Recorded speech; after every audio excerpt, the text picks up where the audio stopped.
লুণ্ঠনই যেন নিয়ম আর সততা যেন ব্যতিক্রম। যাহারা বাংলাদেশের জন্মের বহু পূর্ব হইতেই শোষণ, বৈষম্য ও অন্যায়ের বিরুদ্ধে পথে নামিয়েছিলেন, তাহাদের হৃদয়ে দেশ মানে ছিল আত্মার সহিত জড়িত এক অঙ্গীকার।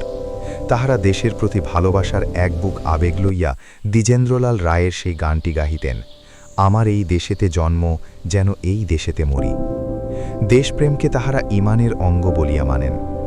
দেশ তাহাদের নিকট ছিল ন্যায়, সততা ও দায়িত্ববোধের এক আদর্শলিপি।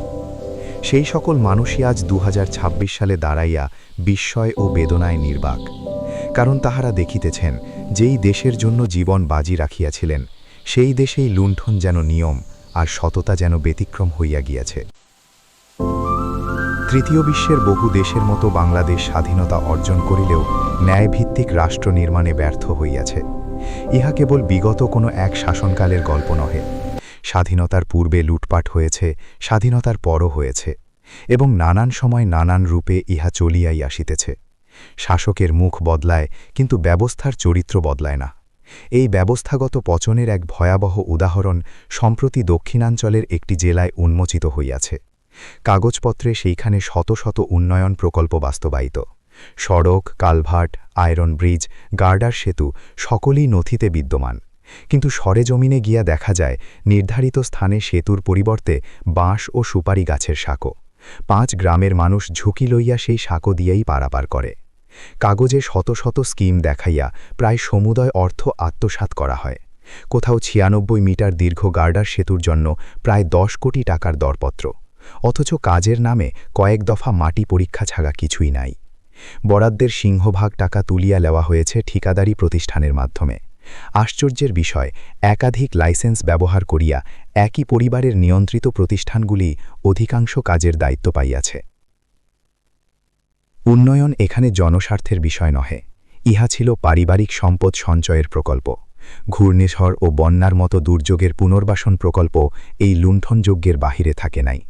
দুর্যোগে ক্ষতিগ্রস্ত সড়ক মেরামতের নামে শতাধিক ভুয়া স্কিম দেখাইয়া শত শত কোটি টাকা গায়েব। শহরের মাস্টার প্ল্যান, গ্রামীণ অবকাঠামো, আঞ্চলিক সংযোগ সড়ক সকলখানেই একই কাহিনী। প্রকল্পের কোনো অস্তিত্ব নাই, কিন্তু বিল ভাউচার সম্পূর্ণ। এলজিইডি, হিসাবরক্ষণ বিভাগ ও ঠিকাদারি ব্যবস্থার যোগ সাজসে এই অর্থ লোপাট হইয়াছে। এই জেলার ঘটনা শুনিয়া বিস্মিত হইবার কিছু নাই, যদি আমরা রাষ্ট্রের সামগ্রিক চিত্র দেখি। ব্যাংকিং খাতে হাজার হাজার কোটি টাকা নিয়ম বহির্ভূত ঋণের নামে লুট হইয়াছে।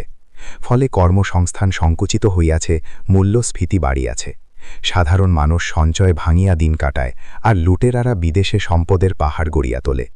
যাহারা এইভাবে লুটপাট করেন, তাহাদের ব্যাপারে একজন বিদেশি বিশেষজ্ঞ বলিয়াছিলেন, এই লুটেরাদের ক্যাপিটাল পানিশমেন্ট দেওয়া উচিত, কারণ তাহারা জনগণের জীবন ধ্বংস করিতেছে। সুতরাং তাহাদের সর্বোচ্চ শাস্তি হওয়া উচিত। এই দৃশ্য কেবল বাংলাদেশের নহে, লাতিন আমেরিকায় রাষ্ট্রীয় তৈল কোম্পানি লুট করিয়া একটি দেশকে দেউলিয়া করিবার ইতিহাস আছে।